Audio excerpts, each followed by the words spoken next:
Hey everyone, welcome back to Reading with Tatiana. Today I'm doing my full book review on Living Untethered, Beyond the Human Predicament by Michael A. Singer, and I am in love with this book. I gave this book an easy 5 out of 5. Before I go into my review, I would like to do a Booktuber Shoutout to a channel I came across easily.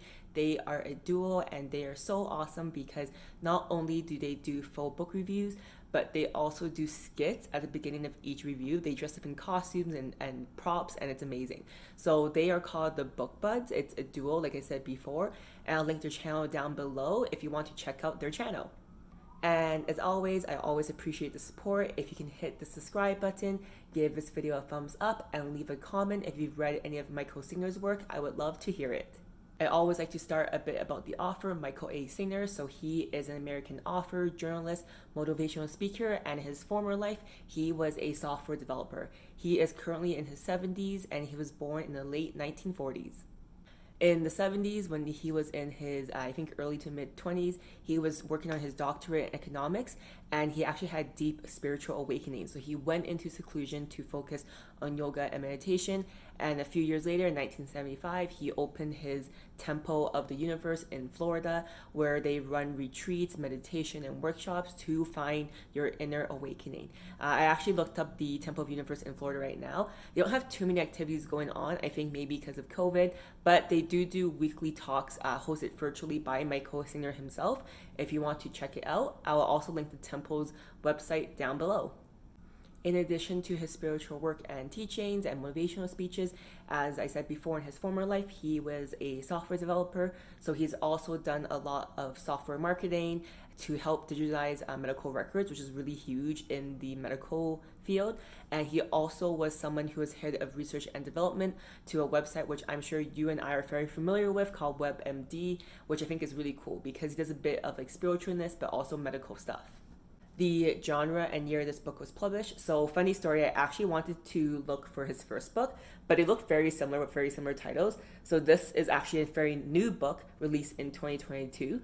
And I would say the genre is self-help. And if you want to be more specific about spiritualism or mindfulness. This review will be a bit different than my normal reviews just because there isn't a plot or there's no characters really as it's a self-help book. So I'm just going to share a few things that resonate with me, but I don't want to share too much either because I think it's really worth reading. This book is only 200 pages and it's also not a book where you have to read all in one go. I did that because I was really enthralled by what he had to say, but it's something you could just keep at home and the chapters are really short. Like each chapter is like maybe 3 or 4 pages. So it's something you can have like in the bathroom or by your bed whenever you just want to practice some spiritualism. I also want to caveat that this book isn't for everyone. I will be the first to admit if this book had came into my life a few years prior when I was a bit younger, I would have thought it was a bunch of crap and also very hippy dippy, and I'm just like, oh, there's so much religious context put into it and all that kind of stuff. But for me, I think of my life experience the past few years, I really came in at the exact right time because it really reaffirmed a lot of beliefs and opinions I've had in terms of my space in the universe, and also it made me feel validated. So this book isn't for everyone. I just want to share that. So when you read this book, just have an open mind, and it's okay if you don't agree with the things he has to say, and it's okay if it doesn't resonate with you. I also want to share that one thing I think about the book is important is that it's about practicing a lot of don't resist, to be more present, live in the here and now, not the then and there, and to really just focus on your inwards and don't worry about the outwards. And I do want to say I want to share that because I know being able to do this and practice this is coming from a place of privilege that not everyone is able to do, because if you're too busy just trying to survive, how can you start thinking about these other things to let go of and resist and stop resisting against? So also keep that in mind if you're struggling in your life. This book may help you, but it's also okay if it doesn't, because I don't think it's for everyone, and I also think not everyone is able to always be aware to practice spiritualism. One thing I really liked about the book is, I mentioned earlier, there's a bit of religious aspects in it, but he kind of talks about religion as in, kind of every religion has their own God and their beliefs. And, even if you're not religious, because I am personally not religious, but I would say I'm spiritual, is that we all want the same thing. Since the beginning of time, we all ask where we come from, what's our purpose, and we all just want peace. And there's just different ways about going about it. But he says the most important thing that you see in Buddhism and Catholicism and in his spiritualism is that you want to look inwards, because you can't control what others do, but you can control your reaction to the world. And you can control what happens in your mind, and you can also be able to filter that everything you're experiencing is through a lens. And everything, there's no truth, because the truth is what you experience, but it might not be true for someone else. So I really enjoy that aspect of the book where it acknowledged that there's lots of religions, and you also don't have to be religious to experience spiritualism. One thing I really enjoy about the book is the idea of gratitude throughout the whole book, because if you think about it, think about where we came from and that kind of stuff, everything we experience and see around us is a combination or a bunch of atoms that came together since the beginning of the universe.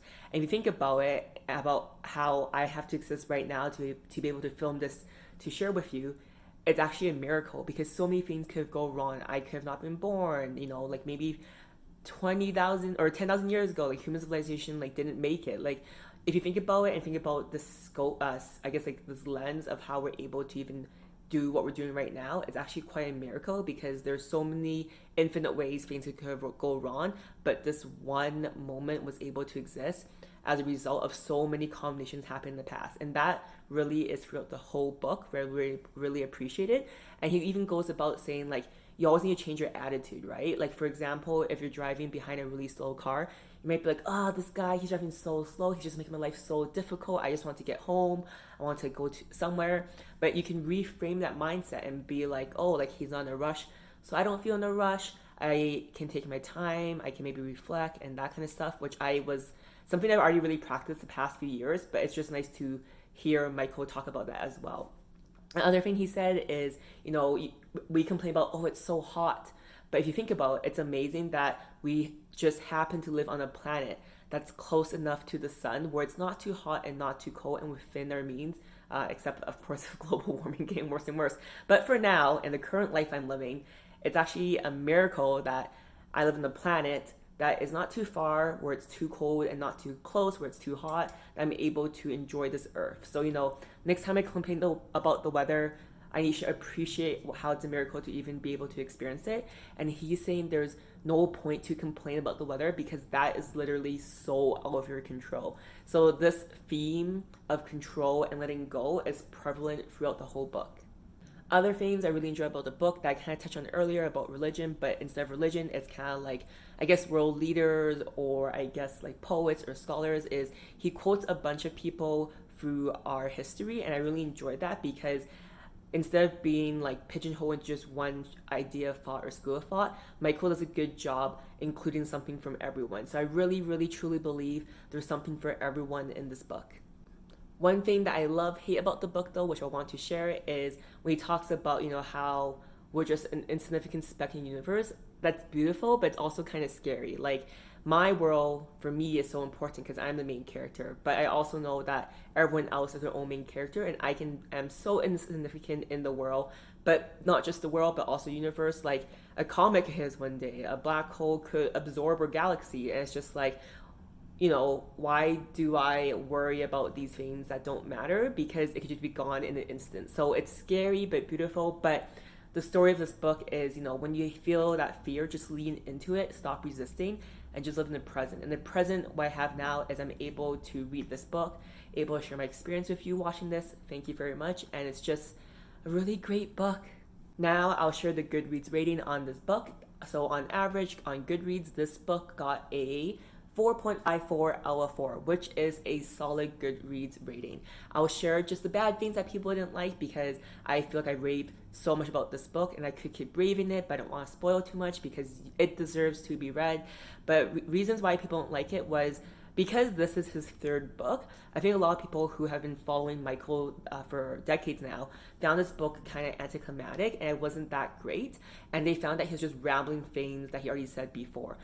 For me, because it was the first book I read of him, it was very new for me and very novel. And I think the stuff he says, I don't know, it's kind of expected. He's telling you to simplify your life, to look inwards. So the more books he makes, he's not going to say anything new because he's just reaffirming what he shared already. So I can see why people didn't like it, but I don't know, how can he get better, you know?